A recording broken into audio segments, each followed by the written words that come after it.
Hello and welcome to this latest episode of Star Trek Reliant. I am your DM slash host slash person with the microphone at the moment, and we are going to play some games tonight for you with our usual cast of characters, starting with our man out of time, DB Wells. I've killed a man. I'm forever changed. Then we've got our science officer. That wasn't in the script. We've got our science officer, Grawl. And now for something completely different. And our security officer, Chorog. Wasn't me. Con officer, Kara Junrani. I shot a man once, just to watch him die. The man with all the acronyms, Eli O'Connor. You guys, you can't just start admitting to this stuff in a live broadcast. Who cares that this isn't live and this isn't a broadcast? We can edit it out, it'll be a good test to see if, the feds listen to us. And then see, here's the thing, though. Oh, damn. Okay, yeah. Wait, while we're at it that way, hey, Kesh Patel, suck my dick.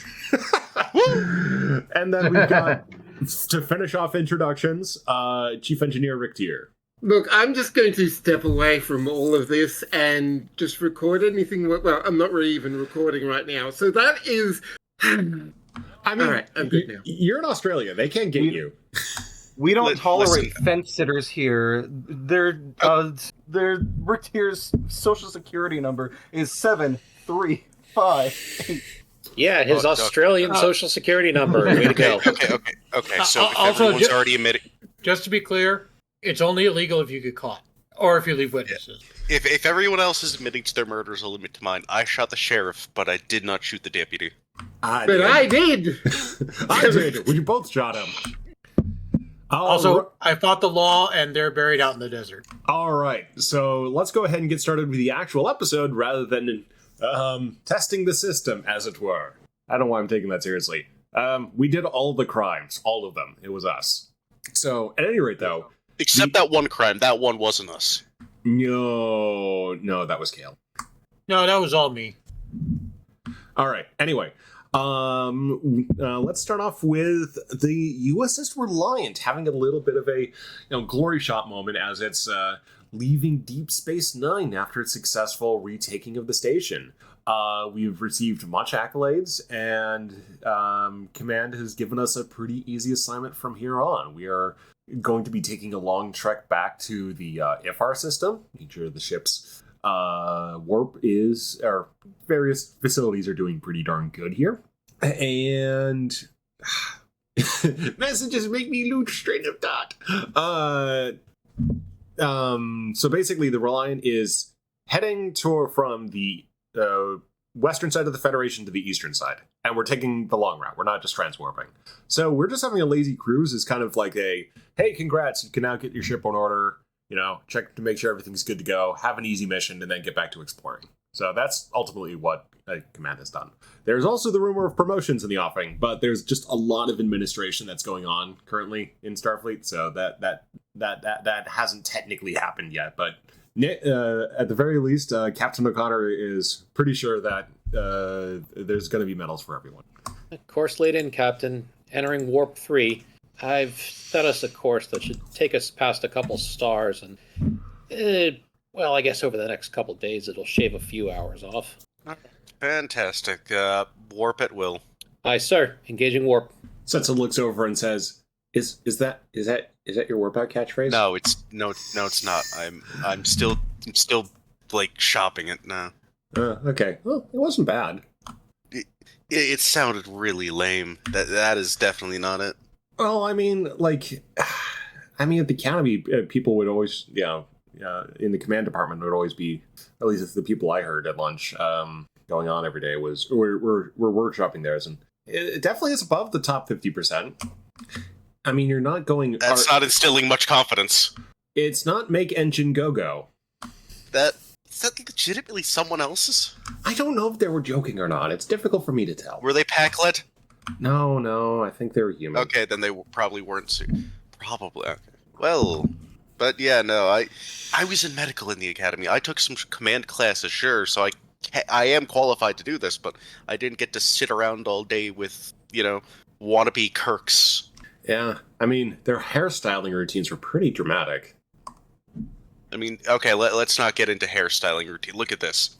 My hair's fucking beautiful. do wonder, Captain, was that Kirk wannabe directed at me? No, what? I thought you went to piloting school. Well, I did. On the other hand, I also buzzed within 10 meters of a, Jem'Hadar dreadnought firing phasers at full blast. And then after nearly getting us halfway destroyed, I fell in behind the Enterprise and backed them up on a near suicidal run. Yeah, that does not make you Kirk wannabe. Kirk was a huge nerd. Everybody thinks ladies, man, but he was a huge fucking nerd. I hope everyone here realizes that. Yeah. He was literally referred to on many occasions as a walking book with legs. Kara turns around and looks at Eli for a moment and just says, "You do realize that piloting was actually my minor. My major was the sciences." Bio. That I fully did not realize because you're just so damn good at piloting. I thought you sort of just fully committed to it. That's my bad. Kara turns around and looks back at her console. "Yeah, blame Tom Paris for that. Otherwise, I would have been in biosciences." Well, you are technically the highest ranking science officer here. I'm not technically a science officer. I'm in operations. Well, I mean, yeah, but you've got a science specialization, and, well, you've got high rank. Okay, I'm kind of curious now. Can somebody look at what Chora... Like, Chora's just, like, full-on security, right? Or... Yeah, he's security, and I think, Chorog, would you have taken a enlisted or commissioned at this point? I'm supposed to be enlisted. Okay, so you are a, chief? Let's go with chief. You've made it up to chief at this point. Yeah, I mean, Charles was supposed to be studying for officer track, but I don't think that ever happened. Well, not yet. We got to go through that. You have joined Starfleet, and been promoted up to chief. So now it's like, hey, you want to go into officer track? Great. Here's the paperwork. He's got to sit in classes with the DB and Ryuji. So yeah, Chora could be working on that right now. Works for me. Yeah. Study, study, study. Study, study, study, and let's just say you're probably going to get promoted up to lieutenant straight away. I like the sound of that. Yeah, folks did good. So, yeah, there's just conversation happening right now on the bridge. Let's see. Kara, God damn it. Read the long part of the list. Grawl. Aye, aye, sir. Where's Grawl? Here, sir. Down here. I think he's asking out of character. Yeah, you just answered the narrator. Grawl. Grawl, who are you talking to? Grawl has broken the fourth wall and is in the sound booth with the narrator. Sorry. Oh, I just what happened to your audio quality? Yeah, Grawl, you might have switched mics. No, let me I'm getting a bad connection. Give me a moment. Let me reconnect. Okie dokes. We'll wait on Grawl then. In the meantime, Kara just kind of looks back over her shoulder at Captain O'Connor. "Captain, given the lack of any serious problems, may I be excused for a moment? I have a personal project I would like to attend to. I will, of course, be available if there is an emergency."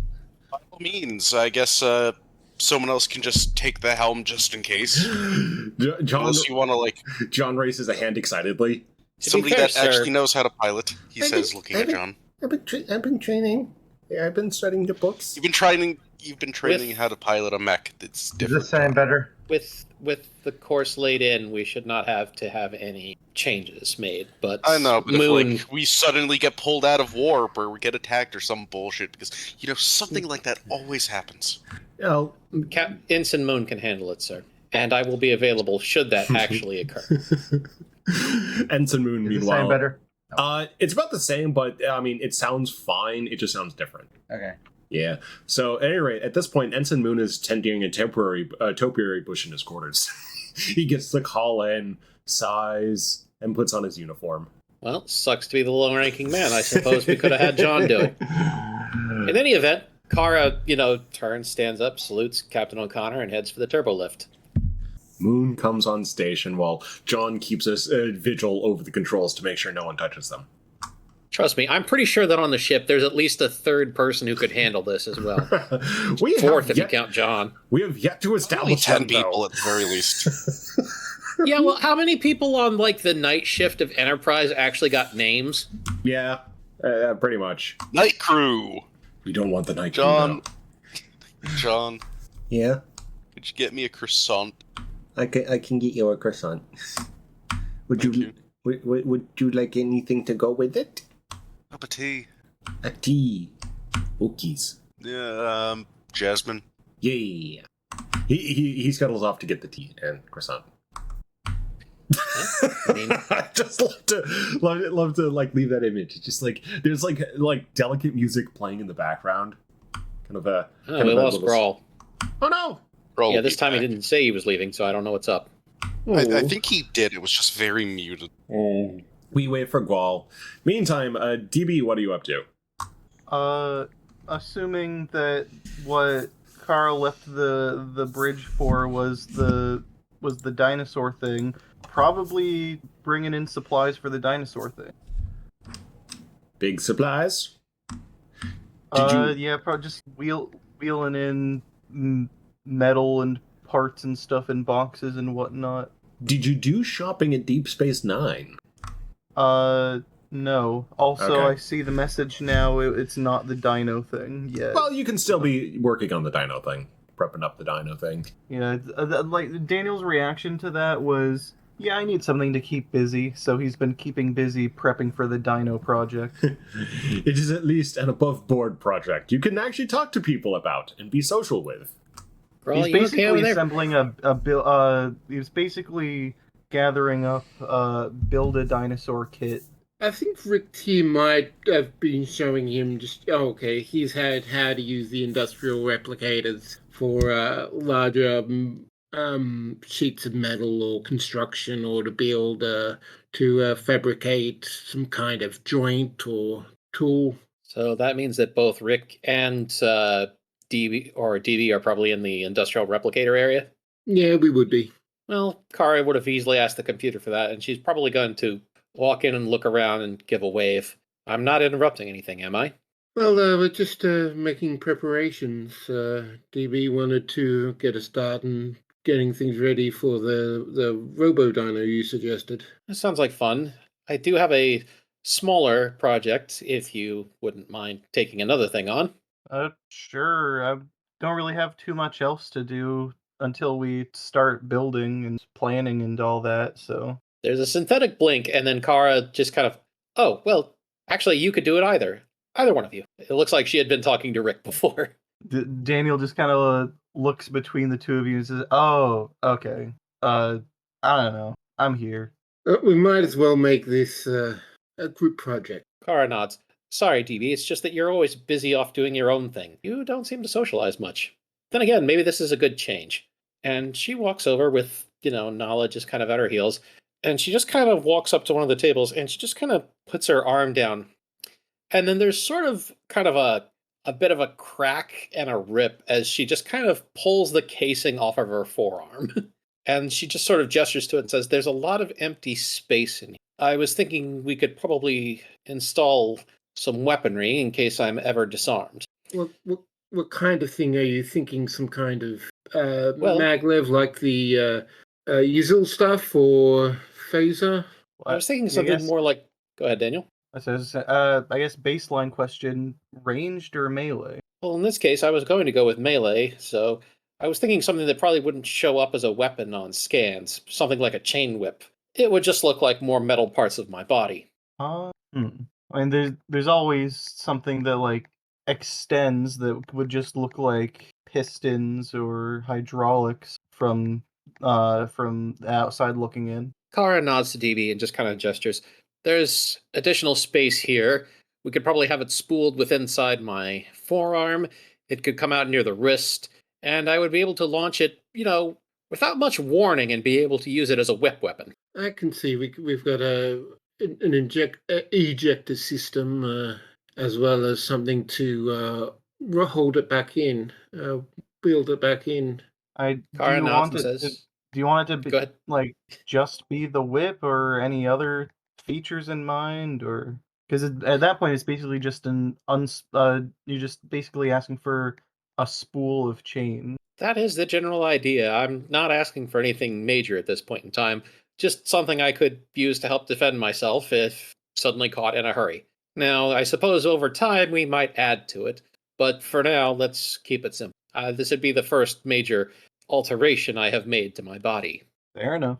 Do you at least Alright. want like length control? So like reel it in and out as you want, whatever length you want. That would be ideal. That way I could adjust the length on the fly and not be predictable.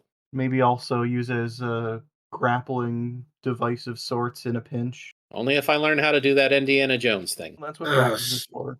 If I remember my human culture studies, there was the whip that Indiana Jones used to be able to like support weight. Yeah, with a bullwhip and other things, there is a sort of method to use where you can lash out and wrap it around an object. On the other hand, I haven't exactly had time to practice with this. It never worked when I was little, let me put it that way. Well, if you think Indiana Jones did it a lot, you should watch Xena. Sorry, Zena, I'm not familiar with that one.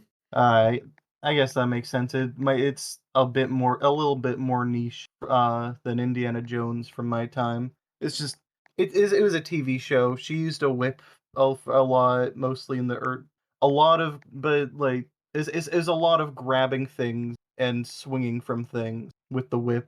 It wasn't like the whip wasn't like her main thing. She just did it a lot. So a similar kind of fantasy, kind of not quite real kind of thing. Oh yeah, no, they took pretty much every mythology you can think of and just kind of origamied it to whatever they wanted. That sounds a bit like most mythology, if I'm honest. All right, well, I guess we should come up with a plan. We can integrate the controls into your digital, nervous system effectively. So you have it direct innate control as it would be another appendage of the length and deployment of the chain. We'd have to design an ejector component and a thing to wind it back in, and perhaps maybe a grappling hook to aid with the whole grabbing onto something and holding it firm. Let's I guess, consider this. Let's consider this our first testing engineering option. A little bit of mechanical work to get us started before dealing with the larger issues. Do you want it to like shoot out or just kind of unspool to your feet? We can probably work on the simple gravity feed system as far as having it, be shot out. It wouldn't be very hard to swing my arm, and with a slightly weighted end to the chain, it would fling out on its own. All right, I think we've got a plan here. Which part would you like to take lead on, DB? Well, I guess first we've gotta, take measurements of the arm cavities to see what we're working with here. Oh, We don't that's wanna- simple. I actually have that data quite easily. It's part of my baseline blueprint. Oh, well, that'll help. I mean, we can probably just, unless you have something in mind, we could probably just replicate the chain and just focus on the mechanics of it. I could work on modifying I could work on modifying your arm to like take the chain mechanism if you want to get working on if you want to work on the actual mechanism bit. I'll work on the control and the mechanism, and you can work on getting the design elements all fit and in place. And I will have my blueprint pulled up on the main computer for ease of access, and I'll handle any material needs that are required. So saying, she takes basically her right arm, puts it on her left forearm, and she just kind of twists, and her left arm kind of comes off at the elbow, and she just sort of holds it out to Daniel. I was just about to ask if you could do that. And Daniel grabs it. I'll just take this over here then, and walks over to a workbench with your arm. The second Daniel turns away from it, the hand on the workbench just reaches out and taps him on the back. Daniel turns around. Yes? The hand is just sitting there like nothing happened. Kara is inwardly giggling as she goes to make sure that all the schematics are up. Hi. Daniel just gets to work. At this point, let's check in with Chorog. What is Chorog up to? Trog is just sitting in his quarters. The lights are somewhat dimly lit. He's studying. He's working on his command track, so he's got tons of regulations to memorize. You hear something like a small hum or a whine. Something from a mobile source in your room. Trog puts down the tablet he's reading from and starts listening intently at what he's trying to hear. It's almost sounds like some kind of explosive winding up. It sounds more like a bug. Trog breaks out his personal tricorder and starts scanning and finds... He finds a bee. Weird. What's a bee doing in here? That he should be confined to the Jeffries tube. Bee continues to buzz around. Trog grabs a small container and, after a few attempts, captures said bee. I better return this to Checkers. You can be missing his bee. All right. Are you doing that now? Yes. All right. You find Checkers. Where's Checkers? Deep in the Jeffries tubes. Roll to not get lost. Yeah. Let's go ahead and do an engineering reason roll. Okay. I was going to say, I would say insight, but reason, I guess, also works. He knows the ship. Well, that depends. Were the Jeffries tubes planned out, or are they vibes based? Vibes based. Yeah, pretty much. Then it's insight. All right, let's go with insight. Insight engineering. 3 successes. You're able to navigate straight to Checkers. Checkers. Something is He amiss. knows the way. The bee does. He follows the bee. He follows the bee. The bee is kind of moving around in the jar and is always pointing to the direction Charog needs to go. Hey, Checkers. I found a friend of yours buzzing around my quarters. How did you not fall into the oubliette? I don't know how he got in there, but he was in there. I see. Well, hand her here. Trog hands over the jar to Checkers. He was hiding in a EPS pan. I don't know how he got in there. I will look into it, he says, immediately opening the jar and letting the bee out. The bee returns to its friends. All right, and Checkers in return fills up a jar with a mystery liquid and hands it back. What is it? Drink and find out. Trog just shrugs and takes a drag out of the bottle. As he's downing it, Checkers says it's absinthe, made with real wormwood. It's an interesting sensation. Trog's never quite tasted anything like that before. Let's see how it handles Wait till it. the hallucinations kick in. Yeah, let's see. You will be affected by this. Let's see how intensively you're affected by this. Your Gnostican physiology and how that's reacting to the absinthe. So go ahead and roll me a fitness medical roll. While this is going on, I should like to point out that this is the Nausicaan who once ate a cigar. So I'll laugh if this is the thing that gets him. Well, so he eats a cigar basically every day. It's his breakfast. But you never know how different chemicals interact with alien physiology. More like a midday snack. 1 success, 1 complication. On the one hand, you're still standing. On the other hand, you think you're perfectly fine, and nothing at all is amiss. Well, someone's about to see the green fairy. The walls are just melting around you, but no, everything's fine. The green bee. I believe that's a Trog. green hornet. Trog tucks the bottle into his pocket, turns around, and does a double take as it looks like the Jeffries tube's walls are starting to grow grass. Oh yeah, no, that's a You ever hear of chia pets? Checkers, Chia. you may want to mow your walls. No, they're still growing. What are you talking about? They haven't grown in yet. It shouldn't be.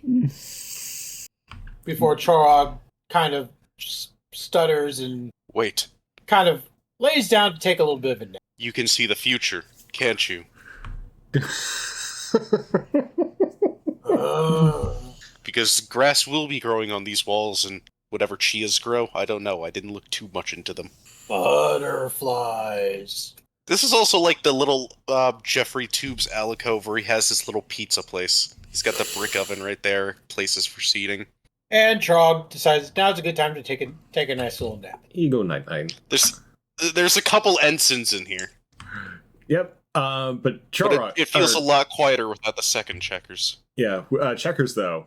You're filled with misgivings, though. The bees do not wander. The bees do not get lost. So something has disturbed the bees. Something Must has be. disturbed the bees or some. Has someone been trying to pilfer honey? I must find this out. Do you take the Mosin? He takes the Obras. Alrighty. The Obras to Mosin. Yeah. Let's see. We're missing Grawl, so can't go to Grawl. Rick, you are still in the engineering lab workspace where you're assisting Kara, right? Yes. So I'll have your whoever your senior officer is in engineering, go ahead and have them do an insight engineering roll. Okay, so this is once again Nathan Anderson for reference. I don't have stats for it, but so I'll make it a 15. That'll be a good. I was about to say, when does that ever stop us? We do a lot of vibes-based rolling here. And I'll make it 2 successes. With 2 successes, you're able to realize there's a bit of there's a thermal anomaly in one of the EPS power conduits, specifically a junction near hydroponics that is overheating a little. He will dispatch a team to do it, to look at it, but he will get after he's done that, he will get onto Rick here and have his combat. Let Rick here and anyone near him know that there's a power discrepancy that he's taking care of. Does Rick Tier do anything about this? Can Rick do is this a normal check? Like, is this a normal thing check, or is this something that's something unusual? Okay, yeah. So basically, that would be straight off inside engineering. This would be with a crit range for APS. Yeah. Identify why I picked the EPS system.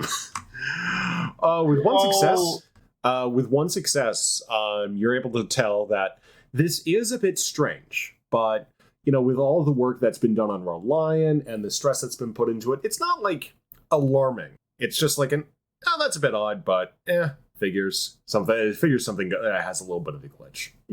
He will make note to follow up on it later, because he's just about to get started working on this thing, and he's promised Kara he'll do it, so he will do it. Here, just a sec. I'm going to look something up. Meanwhile, folks are free to react, or just continue on the work in the engineering lab. Wait, so who all heard that thing about the power discrepancy? Probably DP everyone definitely with would Rick. have. Yeah, I don't know if Kara's still there or not. I mean, she is, but she's not an engineer, so she's kept her mouth shut. Not to mention, there might be a slight fact of she might be kind of thinking, oh, did I do that? That is, he'll mention that it is a bit unusual, but my engineering team will have it at least until we finish this. Does Daniel have any reason to be worried that they might have noticed his project? Depends on where the junction is. This has nothing to do with your project. I know, but they're talking about, I'm investigating a power discrepancy that we just noticed. Does he have any reason to be worried that they might be unless he's been doing work near hydroponics. Okay. So Daniel does not go off to Daniel does not excuse himself for getting to leave Kara's arm on the workbench. He instead stays and continues to work on it. Let's see.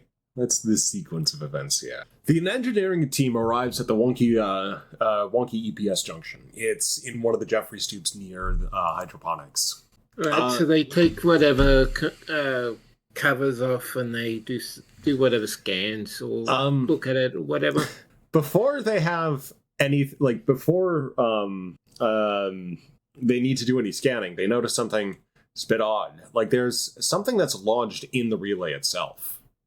You know what? They're just going to remove it. They're Richards. Okay, they pull it out, and when they pull it out, they notice this is a strange, it looks like a heavy, bit of shrapnel. Did something explode near here? Go ahead and have them roll an insight engineering. Okay, so this will be a 12. Meanwhile, Nala in the engineering lab, Nala is looking around and just making doggo ear movements, something up. One is like, well, this looks like a weapon. Like a weapon that's been jammed into the EPS power junction. And it looks like, they're smart enough to realize that this isn't something that you would hold. This is something that it seems to have been like stuck at the end of a shaft, like a pole arm. And at this moment, the lights in the ship go out. And we're going to go ahead and take a 5-minute break. Just giving a little dead air, just to make it a little bit easier to see on the timeline. And let's go ahead. What about Arcane? Are we just sort of... well, they're I don't think they're able to get on, so... R.I.P. Yeah, it just seems like Discord's having big issues from tonight. Well, that and something else is happening. Oh. Did I miss something? He's on a call with something. With someone. Gotcha. Yeah, there's BRB. Oh, yeah, cell call. Yeah, they're on a cell call right. Oh, no, they're on cell right now trying to sort out issues. They're not on a call. They're on Discord on their cell phone. See, that's how I interpreted it. I was so confused for a second. Yeah, so I think they're just not able to connect in tonight. Okay, let's go ahead and get started again. Eli, on the bridge, the lights go down, and then you get the red glow of the emergency lights. The ship drops out of warp. Oh, shit. What? See, this always happens. Do we have emergency power? Ensign Moon reports that, yes, sir, we have emergency power, life support stable.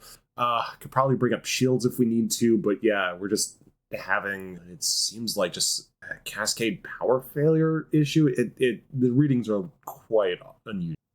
Alright, just maintain course. Don't fly us into a planet or an asteroid or another ship. That's unlikely. We're kind of in the middle of space and we're not at warp, so yeah, the odds of us finding anything are pretty low right now. But not impossible. Yeah, well, we'll be able to see anything coming pretty easily. Alright. He taps his badge engineering report. I take it Rick Tier has probably already received the full report from his engineers at this point. Well, the lights have gone down, and then the red of the emergency lights have gone up, and there's been time for a short conversation between Ensign Moon, or Lieutenant Moon, who's looking directly at a control panel, and Eli. So you have not received a report yet. Captain, we've got an engineering team responding to a power anomaly. I will chase up what's happening with there, because this shouldn't have happened. I figured as much. Keep me on the line. And then, Rick Tier to engineering team. The engineering team, the one that was checking out the junction. Yep. They report that they found some metal weapon head embedded in the junction. Captain, I just got a report from my engineers that there was something that was jammed in one of the power relays. It looks like the head of some kind of weapon. We'll have to do some more examination to determine where it came from, but at this moment, I think it's pretty clear that someone stuck something in where it shouldn't have been. Likely external party. So John at this Understood. point... John at this point cries out, "Sabotage!" And he quickly scuttles across the floor, up the wall, or across the ceiling, and disappears in a hatch. And Moon. Yes, sir? Yellow alert. Going to yellow alert. See, I told you something felt fishy about this. Alright, let's do a full lockdown, analyze the weapons, fingerprints, that sort of thing. Let's start with the origin. Give me an analysis of it. As soon as you can. We'll get Chorog and we will do a combined analysis of it. And with that, he hangs up from the captain and chirps Chorog, see if he responds. Chorog, you're on the floor, unconscious. Laying in a puddle of drool, might I? Do you want to make a roll to see if you awaken from this? This is optional. Sure, why not? All right, I'm going to spend 3 threat, so your complication range is 17. Go ahead and give me fitness medical. Fitness, what was it? Medical. Uh-oh. Yeah, I screwed up. Hold on. Well, we I say have we one roll with success it. and one complication. All right. There we go. 2 successes. If you want, you can be groggily awakened by the chirping of your comm badge and be mildly intelligent when you wake up. There's things that are still going to be strange and mysterious around you, and shifting shapes and colors that may trigger different reactions. Trog groggily reaches for whatever's making the extremely loud beeping in his pocket. This is just Chorog. Reporting in. Yeah, Rick is not going to recognize that Chorog is a bit groggy and is just going to go ahead. I've got my engineering team has found something that was wedged in one of the power relays. It seems to be an act of sabotage. I would like you to help me examine this. Where would you want to meet? Let's meet by where the device is at. That way we can take a look and see what the device is and what kind of sabotage we're talking about here. All right. Okay. The sabotage was found by junction blah blah. It's on this corridor at this section. I'm currently in the Jeffrey Sue's with checkers. I'll be there shortly. Trog out. All right. And Rick T will. DB, unfortunately, you might have to finish this on your own. I've got something a bit more important that I have to deal with. Wait, who's saying this right now? Sorry. Rick here is saying it to DB after you've heard everything. Okay, sorry. I thought someone was addressing Daniel and Rick for saying. Sure. I can't really keep with the power. Should I just keep working on the arm, or? Well, do what you can, or you can come with me and see what's going on. Rick here is already is at the door and is just about to leave. Daniel just kind of looks between the exit and Kara is just so. I'm gonna leave this here, and he sets the arm down. I wouldn't recommend putting it back on. There's open wires. Probably don't want to plug that into your nervous system right now. And Daniel follows Rick Tier. Kara, meanwhile, just kind of kneels down and just pets Nala. What's wrong, girl? You seem a little uptight. Woof. Not like a wolf. Not a look. And this is probably where you have the dramatic sting music and the blackout to change scene. Let's go ahead and change scene back to the bridge. John calls out from from his secret hatch in the ceiling of the bridge, which is sort of like in front of the command chairs. He calls out, you want the light weaponry or the heavy weaponry? Light weaponry. I'm going security to do a full sweep of the ship as well. I sirs. And he starts lowering a couple of small containers and then a very large one. He opens the boxes and distributes some hand phasers, extra ones, and then he opens the big one. And it looks like a microphoton torpedo launcher. Maybe not that one. Not right now. Not inside the ship. Okay. He sort of reels it back up and then drops there. Lowers another thing, which is just a set of tardigrade body armor in the classic. John, in the classic TMP security style. John, you really, really need to keep that weapon in the armory. That's one of the few that I feel like is definitely armory. Okie dokes. And he'll take care of it later. But for right now, he's like, okay, so I'm going to help do the full sweeps, but first I will sniff around the bridge.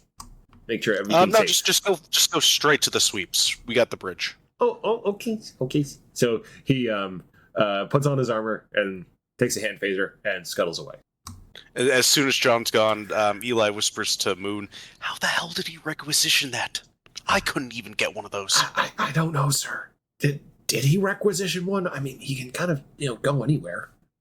Larissa from behind the weapons section says, I don't think he requisitioned it. I think he just took it. Setsa says, I don't know if he had that at the academy. I mean, he might have. Do we report this? Or? Maybe later. Just have a talk with him first. Okay, we'll have a talk with him, and we'll just add it to the armory. Okay, well, we got a microphoton torpedo launcher, apparently. Maybe Ross can if we see him, he can help with the paperwork to make it look like it's always been here. Yeah, for sure. So, yeah. Nobody gets in trouble, and we get that. Anything we want to do with, like, trying to, get sensors back online to do a sweep? I mean, that was implied when I said I want to sweep the ship. Security sweep and... Yeah. Okay, I'll see to that. So Setsu will begin trying to get the sensors back to sort of like full readiness. And I must look up her stats because I closed that tab like an idiot. Yeah, full patrols of the ship right now. Somebody at every turbo lift, or at least the main ones, at the very least. Sabotage is not to be taken lightly. With 2 successes, Sets is able to get rudimentary sensors back online off of emergency power and starts doing a sweep of the ship. She reports that while there's some interruptions in the EBS system, she's not reading any additional anomalies or ships nearby. Like, in terms of, like, anything that they should be immediately worried about. Well, we're still staying at yellow alert. Yeah, naturally. We got a saboteur on board. And we could be right where they want us to be. Yeah, indeed. So, do we want to communicate with the fleet? Do we have enough power to make communications from middle of out here with... I'm not sure where the closest repeater is. Yeah. Well, I can start working on that. Insert extended task for Setsa here. Deep Space Nine would still be the closest, and we have everybody there. We could request just rudimentary assistance. We don't need to put out a distress signal. Yeah, indeed. Just yet. And Setsa gets to work on that. Let's see. Meanwhile, Checkers, are you looking into the bees at this point? He is indeed looking into the bees. Go ahead. He's put a random ensign in charge of the pizza place while he's gone. All right. You just grab somebody eating their meal and put them behind the counter. So go ahead and give me an insight security roll. All right, let me actually bring up Checker's sheet since it's the first time I've been asked to roll. Yay! All right, what was it? Insight security. All right. 3 successes. As you're tracking the stomping around the Jeffries tubes, I mean, the lights go out, but I mean, you're Checkers. You're the master of having Glasses. tools around. So it's either the glasses that can just give you sort of low light vision. You have like a flashlight, Colonial Marine style. It's the other Checkers. Okay. I like to think he's just got the Gendo Ikari glasses that just light up and make him look like he's planning shit. Basically. So yeah, so you're able. It's sunglasses, by the way, not like actual nerd glasses. Yeah. So with 3 successes, you're able to identify that, in addition to, the bees being disturbed, it looks like there's been you find a panel that looks like someone had attempted to interfere with it. Checkers nods. He realized this is next to the hive, right? It's like a short distance away from the hive. All right. He gets close to the hive, puts his ear to the side, and says, "Tell me what you saw." Go ahead and give me a insight command. I mean, he could be so attuned to the bees that he might be able to even work out from the pattern of their buzzing, some specific information about what they're freaked out about. And with 3 successes, you do just that. Let's be honest. This is a bee. It's going to do a little dance for him. Yeah, you hear the hive. You see the bees doing a little bit of a dance, and based on your expert knowledge of bees, you're able to interpret the dance. And they are saying that something is amiss. There's new things to look into. Down a set of corridors, you go straight, then left, then right, and straight, then left and left again. Kind of just make a little bit of a loop there, but that's what the bees did, so they're just going with it. And then straight through. Checkers nods. I must get something stronger than this first. And about this point, the turbo lift suddenly opens on the bridge, and there's a god-awful sound that very few people on the bridge will have ever heard before. Setsa looks over. Nala is sitting in the turbo lift next to Kara, just howling, and Kara's just trying to calm her down and shush her. Kara also only has 1 arm. Her left arm from the forearm down is just gone. Oh, Setsa, did you get attacked? Or Setsa says, "Oh, Kara, did you get attacked?" No, I was in the middle of some modifications, and, I'm shorthanded. Did Nala take it? No, DB did, actually. Okay, so yeah. Do you need a hand? Actually, no, I can remotely interface with the systems. That's good. So we're looking into this. I'm hoping we can at least figure out what kind of weapon it was that did this. Like, even the Meanwhile- origin of the weapon itself should help. Like, I have a suspicion. Meanwhile, Nala's just kind of going crazy, making little whines and howls and kind of dancing around on her paws. Does Nala try to do a sniffs? Nala is always doing a sniffs. Nala is a dog. Doggo sniffs. So Doggo sniffs. Sniff, sniff, sniff over towards the ready room. Kara just kind of shrugs and just says, something's up with Nala right now. She just won't calm down. And Kara goes after her dog. Doggo goes Eli towards... stares at Nala, and then up at the ready room.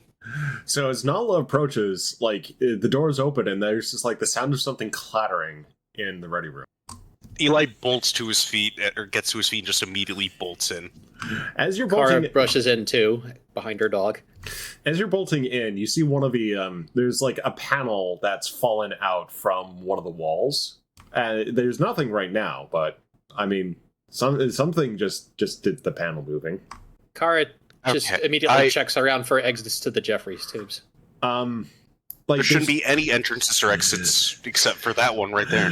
Yeah, so there isn't anything directly, but someone may have been doing a sneaky and working their way through the superstructure. I have Behind the my walls. suspicions. Nala is barking at the wall, the opening. Kara just looks over at Eli.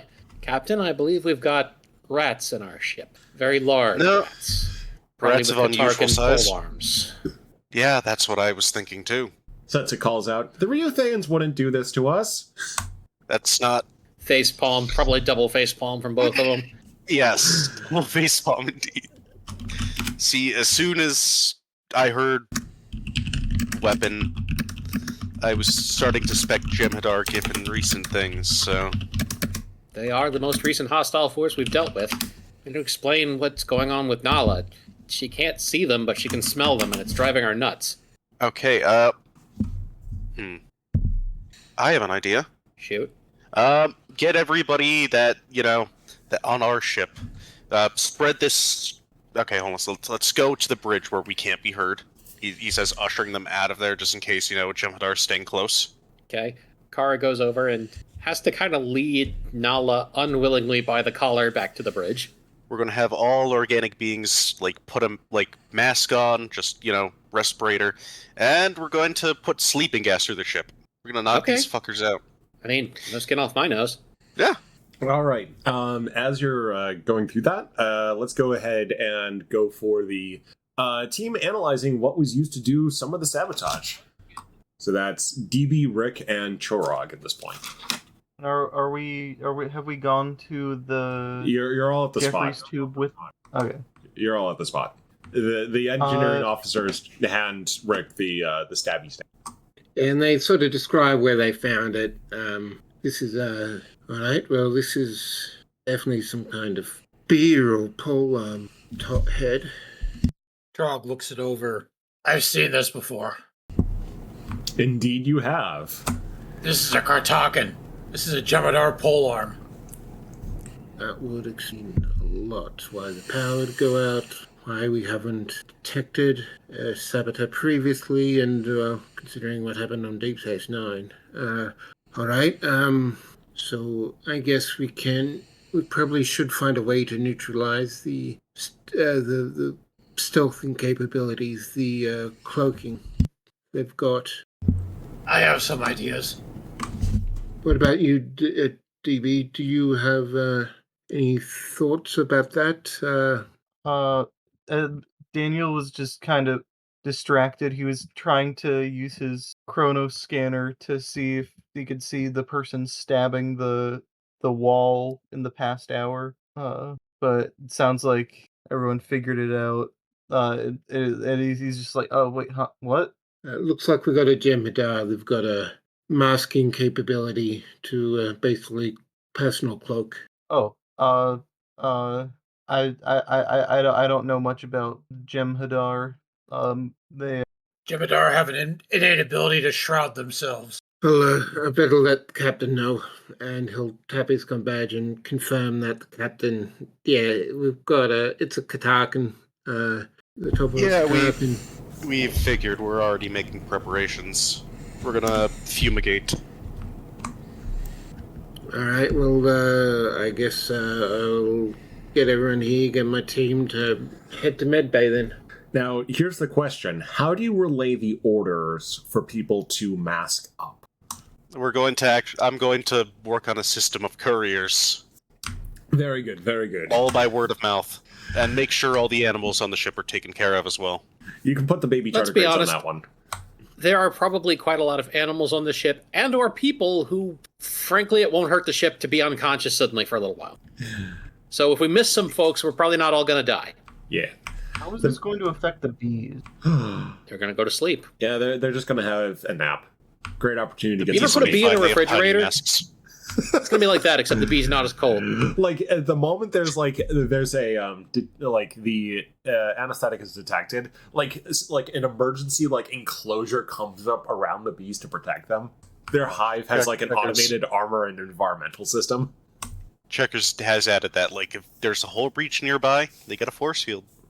Yeah, so the bees will be protected. Speaking There's a of, sudden scream. Checkers went back to his pizza place and got a flamethrower, and now he's following the directions he was given. So you are I was about to say, I just have this image of the force fields come up and there's a scream and there's half a Jem'Hadar arm in with the bees now. just so I can make sure this gets established. So, Checkers, as you're following the sort of the direction of the bees, you notice another panel that's been disturbed. Do you look inside the panel? You just flamethrower in that direction, just in case something is close by. The panel is a little wall panel where there's circuitry and stuff. He's not flamethrowing directly into the panel, just past it. You do the flames and then nothing happens. All right, he nods to himself. Checkers has been around this, place for a while. He did fight in the Dominion War. He knows how to fight Jem'Hadar. Okay, in his own unconventional way. Do you look in the askew panel? He's going to keep his flamer pointed forward, but look his head to the side just to give it a skim. So you noticed a little purple glow, purple and teal glow from inside it. Well, that won't do. He just reaches in and tries to take whatever started to glow purple out. You feel the snap of a couple of connectors losing their the grip on something, and you're holding a small obviously Dominion manufactured device. Do you have a universal translator in your glasses? He does. All right, you get the message that it's just what it's doing is sort of repeating interference signal is sort of the text on it, and then it blinks off to detected, and then starts counting down.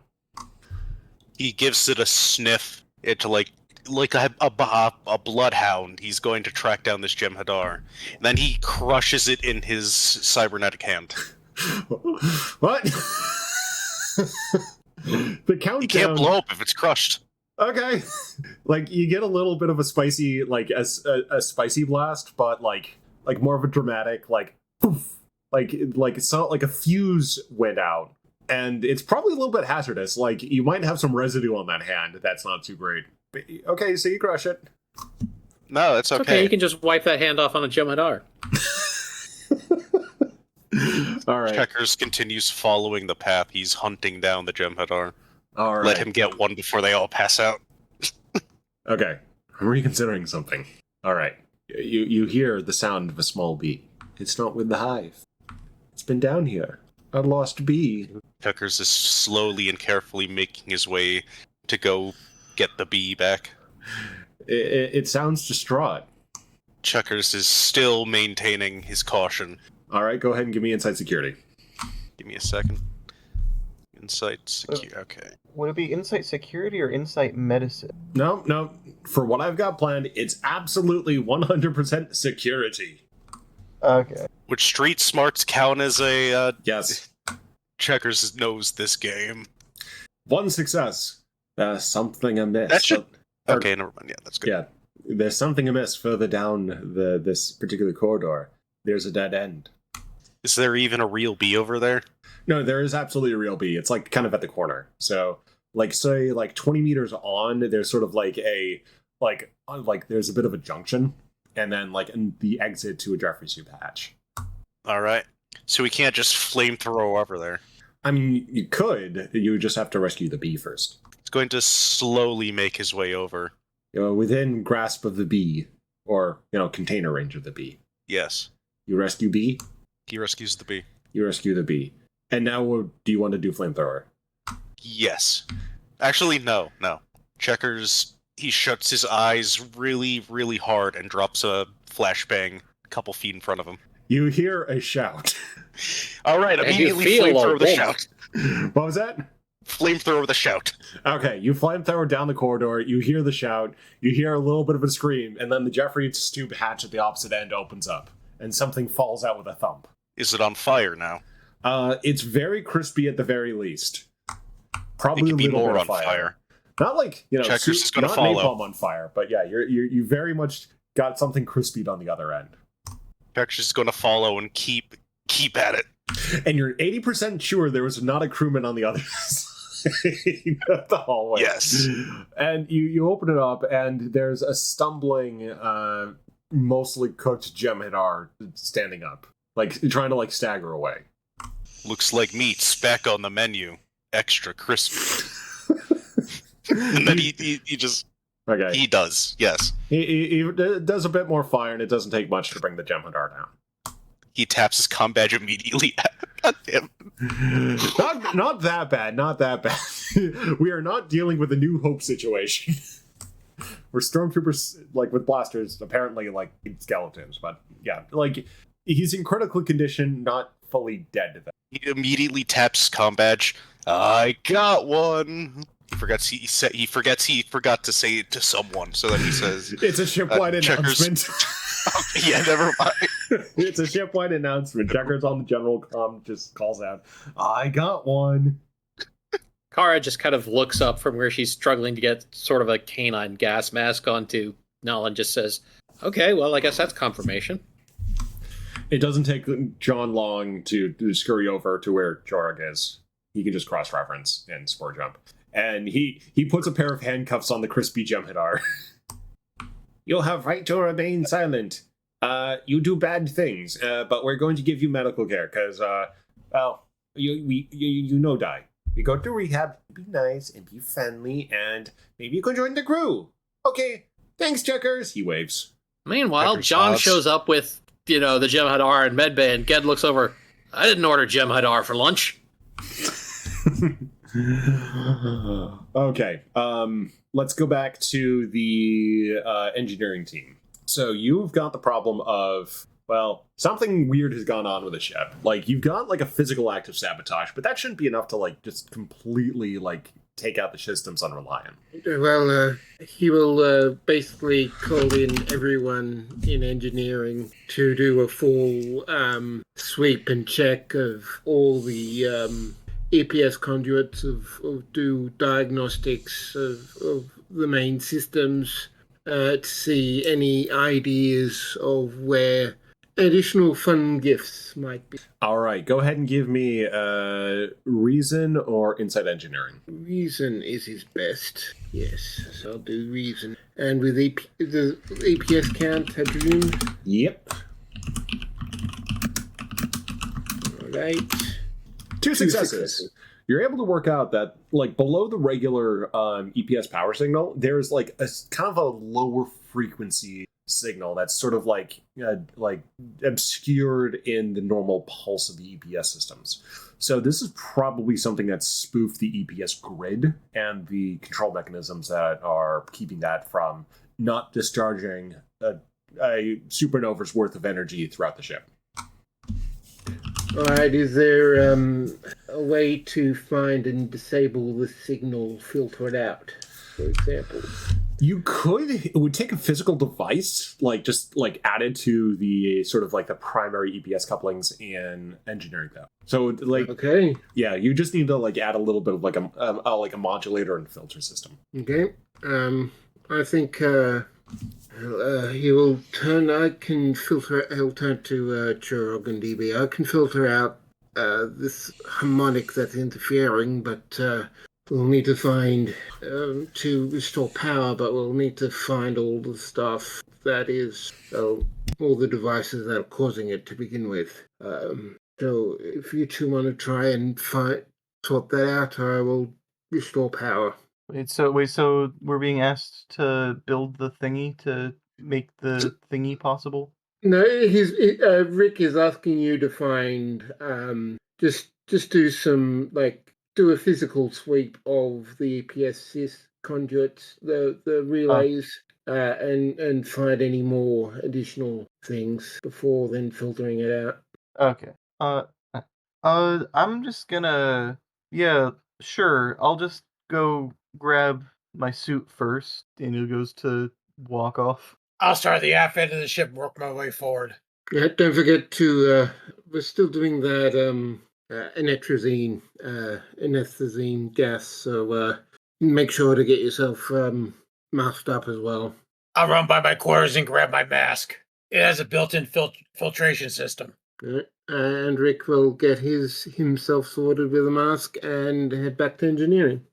All right, you do that. At this point, Eli, the plan is initiated. The couriers have been dispatched. Reasonable amount of time has proceeded to allow basically some certainty that at least key systems will not go down because people fall asleep and hit their heads on the consoles. All right, Eli took the time to make sure his pets are also masked up. The Foxos, they don't like the masks, but they're okay. The Tribble too, it's just in a hamster ball. Do you dispatch the Foxos though? Nala has been doing a little bit of the sniffy sniffs, but do any of the Foxos take part? The Foxes are keeping one in the bridge, one in the ready room. They're keeping a vigil. Yeah. What about all the baby tardigrades? They're off being couriers, so they've got masks on. They've been helping to dispatch orders and sport jump to get that done quick. I should like to point out that the moment the gas mask is finally securely attached to Nala, she no longer can smell the Jem'Hadar, so she's not freaking out about that. She's just busy trying to get the gas mask off. There's a lot of lying down on the floor and trying to get it off with her front paws. Setsa looks over and sympathizes as she's she's not terribly comfortable in the gas mask. Preparations are ready to go? Yeah, I believe so, sir. All right, give me one last second. Open a shipwide channel. Shipwide channel open. Jem'Hadar, your gods have abandoned you here. They have told you to stand down, yet you defy their orders, so you have lost their grace. But maybe you could still regain it if you surrender. Victory is life, but there's no victory to be gained here. There's nothing to be gained from Death Eater. You could regain your life by laying down your arms and letting us return you to your gods. If not, well, we're still going to return you anyway. It's just not going to be favorable on your end. I'm giving you 30 seconds to unshred yourselves and open a channel. The seconds start ticking by. Eli waits. He's really expecting it not to work, but he's giving him a chance. At 9 seconds, there's a beep at the general comms, and you hear someone say, "I'm Gamu Iksan. I surrender. However, I'm not the only one on this ship. There are 2 others." All right. Stand by to be transported. Meanwhile, it's just having the overview that I do. No. There's one other. One of them got crispied. All right. So at this point, John is able to basically identify where the Gamo Iksan is, and he's already taken care of him. Basically, the Jem'Hadar untrouted, went to a signal panel or a comms panel, tapped it, did his message, and then a few seconds after he released the button and stepped back, he's just blindsided by a projectile tardigrade in full body armor. To the brig with him. It wasn't for protection; it was for extra damage. Well, you know what they say: armor is no proof against physics. Yeah, so right. John cannonballed that guy, and he's now very stunned, and he's been taken to. God, John can do the sonic spin dash. Yeah, so he just he just fired himself off, and it So you've got one Jem'Hadar left, and they did not communicate. All right. Well, on my mark. Setsa's like dramatically holding her finger over the button. Eli has a watch on his wrist, and he's slowly waiting for it to hit 30 seconds exactly. As it does, he says, "Mark."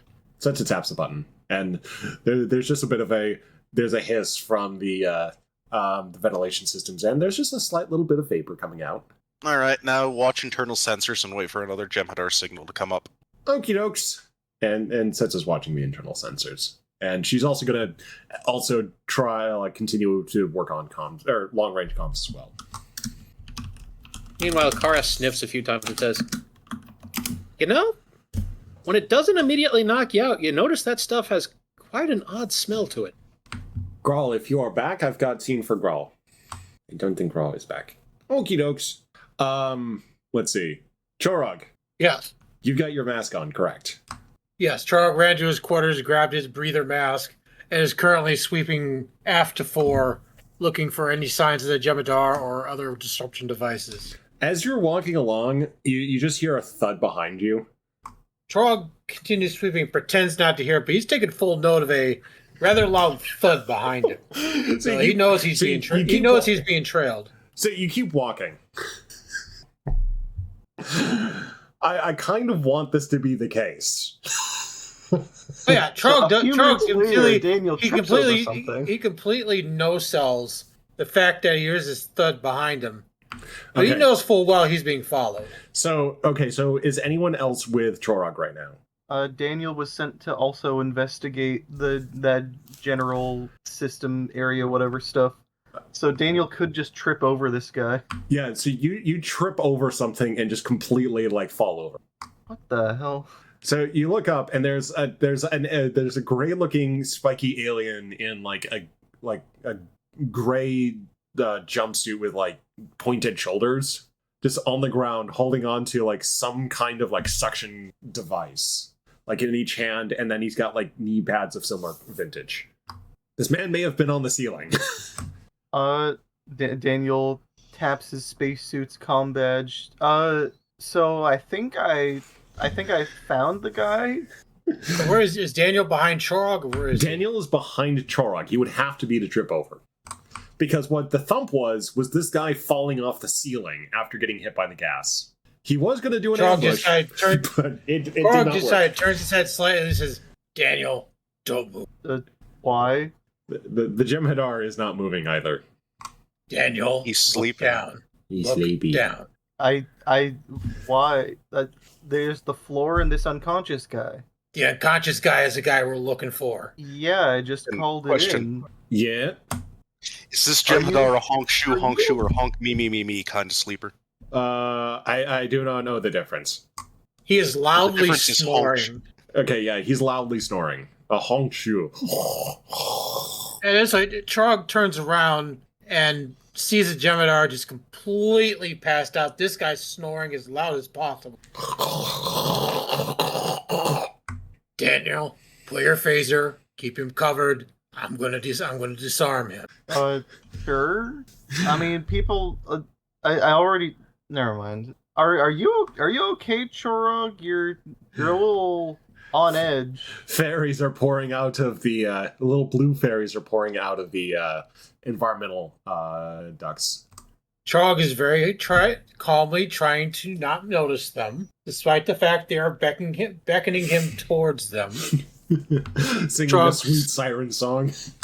Trog focuses on his work, rolls the guy over, and yeah, you're able takes his Polaron pistol, takes another small knife he finds on him, and also, just for good measure, takes the vial of Ketracel White. And yeah, you've got all these things, and you've got the ability to beam him to the brig. Trog to the brig. I have a prisoner. Lock onto my comm device and beam him directly to the brig. Aye, aye. John replies, and he is beamed to the brig, and you've secured all three Jem'Hadar. Congratulations! And at this point, Setsa's got the engineering team is able to complete the device to filter out the power signal or the interference signal through the EPS conduits. Checkers, you're able to provide information on what the devices are with some shrapnel that they're able to. And Stuff is left on his hand. Yeah, and Sets has got long-range comms, so they're able to communicate for some technical support. Also, Eli just says after he gets confirmation that they're Gemitar, all right, purge the gas, we're good. And the gas is purged. And Chorog, do you need... Chorog, at the ferries, they continue to beckon after everything's been dealt with.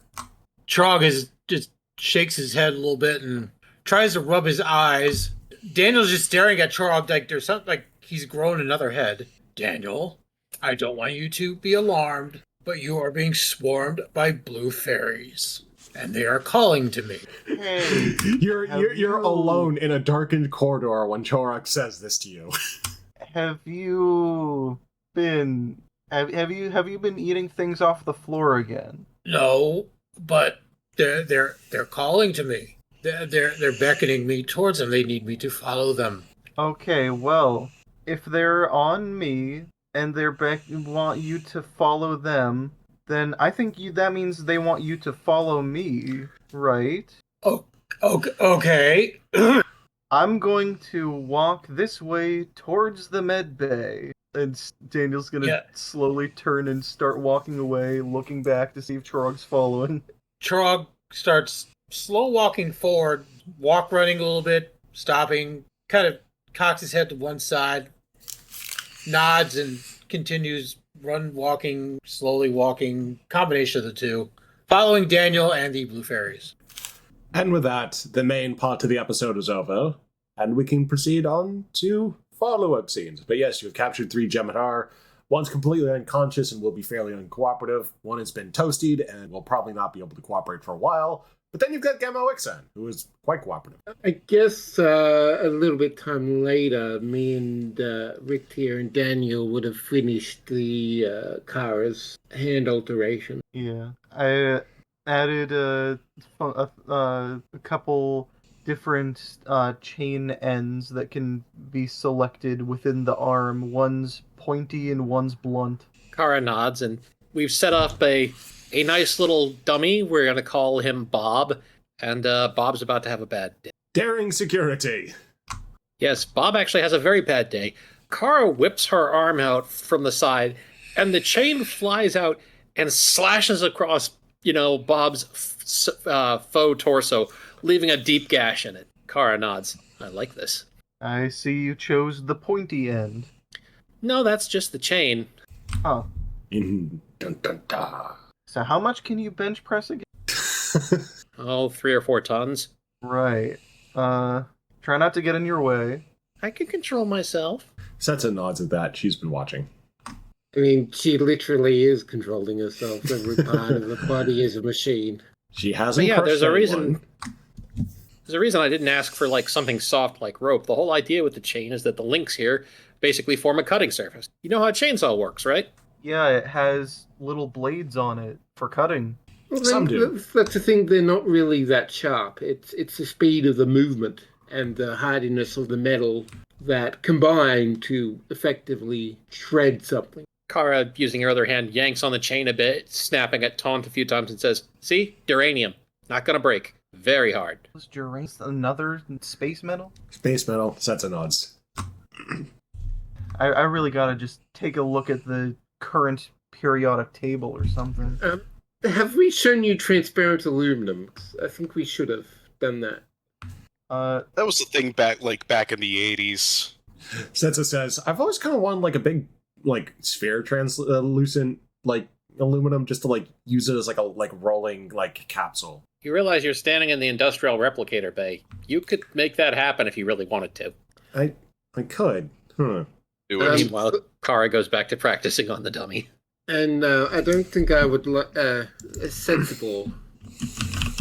That's yes. This type of stuff is why they had to cut me off from using the 3D printer back at home. You can use all the 3D printer you want now. You realize that, right?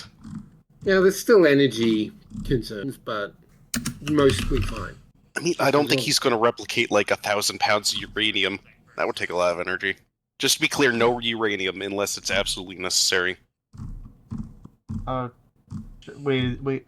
Is Eli here? Yes, Oh, okay. I am Sure. now. I mean, I never really thought about just printing out like cubes of elemental materials. Huh. You totally can. So I gotta go and interrogate a Jem'Hadar. And you can go do that. Yeah, I just wanted to see the whip that I was hearing about. It's a very cool whip. Cool whip? Cool whip. Cool whip. It's a cool whip. Cool whip. For anybody who's played, the old PlayStation 1 game Xenogears, I'm actually imagining her using this looking a lot like the Burgundier gear attacking. Very good. Anyway, good work, everyone. We saved the ship. Yay. I'm not even sure how they got on yet, but I guess I'm gonna go find out. Sorry. So yeah, you can go do. All right, off to interrogation. You do the interrogate, and there's just one of the Jem'Hadar that's doing meditation. He's a bit bruised, but otherwise undamaged. This was the cooperative one, correct? Yeah, this is Gamma XXN, the one who surrendered. All right. Eli takes a chair and sits in front of the cell. Gamma XXN looks up and says, "Hello." Hey, how'd you end up getting on my ship? We transported over during the assault. Shield should have been up. You shouldn't have been able to get on. Our shield technology has advanced past the things you could just teleport past during the Dominion War. There were fluctuations during some of the heavier hits your ship undertook. We were looking across the fleet for opportunities, and yours presented itself. Well, you couldn't do anything during the battle, and you were there when, the Founder showed up and told you all to stand down, weren't you? Yes, but we received another message and supplies. Who's the message from? Oh, the Founders and the Vorta. Two-timing double backstab. The Gamma XN says the devices we have were, they're formulated to interfere with Starfleet EPS systems. I doubt they would have worked in our home time, but they were calibrated for your ship, or your ship's technology. How disappointing. Though I don't know what else I should have expected. It did not feel right. The conflicting orders, the thought that, one Founder speaks, but do they all speak the same way? If this was above board, things may or should have felt different, but it was very unusual. Do you even want to be repatriated? I mean, my commanding officer was trying to destroy the bridge because of a hologram, and we were sent on a foolish mission with no practical objective beyond what seems if just testing a device out, so I do not see what purpose I serve in the... Well, you can stay here or you can get asylum. He shrugs, but not in a sense of non-committal. It's just shrugs yeah, might as well. All right. Sounds good. I'll talk to the diplomatic corps, see what we can do. And to provide some assurances for such I can offer, I go in there. The old saying is, we are dead. We go into battle to reclaim our lives. For me, my life is no longer, mine, to reclaim or otherwise. But there's some things that this animacy can do to make Galaxy a better place in terms. Fascinating. And you've got a morally conflicted Jem'Hadar on your hands, so congratulations! You got a new boy. All right. Sorry about the one of you that got burnt up. Our man gets a little they were wild. They were a bit more aggressive and enthusiastic about the task, so I am not concerned. These were not my brothers. These were just who was I assigned to. These are just guys. So you're just out of time, out of place. Can't imagine how you feel, but I know somebody that can.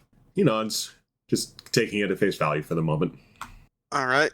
So transported over, sabotage, willing surrender. Starfleet intelligence will probably want to hear from you as well. He nods. I can tell them to expect your full cooperation. Indeed. Capital. Now the thought occurs to you that a Jem'Hadar spilling the beans could be is a very strong tactical asset. You might want to put additional security to protect Gamma XN from any shenanigans. All right. John, John salutes. I want you to keep a special eye on him. He is our VIP. John salutes and says, "Yes, sir. We give him full VIP treatment in security sense, and make sure he's safe. And I teach him things like the best foods, best places to take naps, that people will not notice too much. And yeah, I will not show him the Make special sure he has a cubbies. steady supply of. Make sure they all have a steady supply of white because they don't need to eat. Not nuts. I am already on it. All right.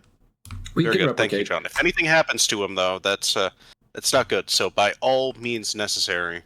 The entire baby tardigrade squad will be they'll basically take up the challenge of protecting Gamo Ixon. He's got 7 or so like Johns. God help any Vorta or Jem'Hadar or any founder who tries to do something. Very good. Alrighty. Anything else? Did you want to investigate the panel that opened up in the ready room, for example? Eli's gonna do that too. Okay, I so suppose. you go back up to the ready room. Do you just gonna follow along? Yeah. Yeah. You sort of like find sort of like what seems like a likely exit panel, and it opens into a set of quarters. Quarters. You hear music, and you see like when you open the panel, Graves is in bed reading. But why do you have secret quarters in my walls? They're not in the walls. I have a secret passage. Yeah, but how is this on the same deck as my ready room? Oh, you've gone like you haven't gone like you've gone down too. So you followed the passage along through the superstructure. Why do you have a secret passage to the ready room? Because I got bored and was exploring like what's behind these panels and just kept going. Was that you that snuck into the ready room, or was that the Jem'Hadar? Why? Yeah, that was me. Okay, you freaked us all out, but you did help. Sorry, I didn't know it was you guys up there. So It's the ready room. Who the fuck else would it be? well, I wasn't quite sure. I mean, I heard barking, so it seemed like is that like Nala or is that like intruders? It was Nala. Okay, yeah, I just wanted to just sort of take it quiet and kind of not spoil the fact that I've got this secret tunnel. Well, I'm going to have to weld that shut until you're eventually back in command one day. If that happens. Yeah. All right. Well, at the very least, I didn't, cause any trouble while I was out and about. I was just having a look. You're lucky Checkers wasn't up there. He burned a Jem'Hadar. Oh. Like flamethrower. He whopped the flamen. Oof. Yeah, I might have said something before, though, that happened. But I don't know. I mean, conclave augmentation's pretty strong, so probably could have not been hurt too bad from that. Why didn't you join the hunt then? Just sitting there. Okay, yeah. So Graves just kind of like looks to his book and looks up and says, "So, I take it everything's good to go." Yeah. All right. Cool. Yeah. Awkwardly. Do I? They're awkwardly like looking at each other. You're still kind of like halfway in the hole. So, want to go get drinks? Yeah, sure. He sets the book aside and turns the music off, and they go get drinks. And with that, we'll call it an episode. I think Chorg wanted to do a bit with the medbay. Oh yes, Medbay, Chorog. Trog has been stumbling around following the blue fairies that are just coming out of the woodwork of this. He stumbling around, bouncing off walls, stumbling about. Finally manages to stumble into sickbay. Sees Ged sitting there and says, "Finally, I found the Queen Blue Fairy." And just face plants on the floor. The only person you would have said that to is Ged. And Ged may have he just taken us he just walked in the door and says, "I found the Queen Blue Fairy." And it's like Ged just calls out, I'm not a blue fairy, and if I'm a queen, I'm the goddamn brawliest queen you've ever seen. But Trog doesn't hear that because he's just plain passed out. And on a nearby table, and on a nearby bed, a crispy Jem'Hadar just goes. Checkers enters the medbay with a giant pitcher and a get well soon card. Promptly stumbles over Trog's prone body. No, he steps over Chorog. Actually, Ged, I brought you something as a treat. Oi. I made lemonade. All lemons, no aid. He winks. Okay. He takes he just takes the picture and takes a direct sip from it. Yeah, it's all lemon juice, just pure lemon juice. He winces. Roll me something to see if he can get what Checkers was going to do if he wasn't, Maybe. Get can 100% tell, like, okay, nobody drinks this. Well, weirdos might. But what does lemon juice do with wounds? Oh, it make things not good. Yes, Checkers really does not like the Jem'Hadar. Oh, He's just winking and just like backing out slowly, just putting his thumbs up. and with that, we'll call it. Now Jorag's got a Jem'Hadar on the ship, who is an asylum person. We got more asylum people. Chog is gonna have Buddy. Oh, and then at this point, Havoc falls out of the ceiling vent or the armory vent on the bridge. To explain what he was there too. He could do an infiltration. He was just doing a stupid. He's also invited to drinks. Yeah. And with that, thanks all for joining us, and we'll see you next time. Bye now. See ya. Bye.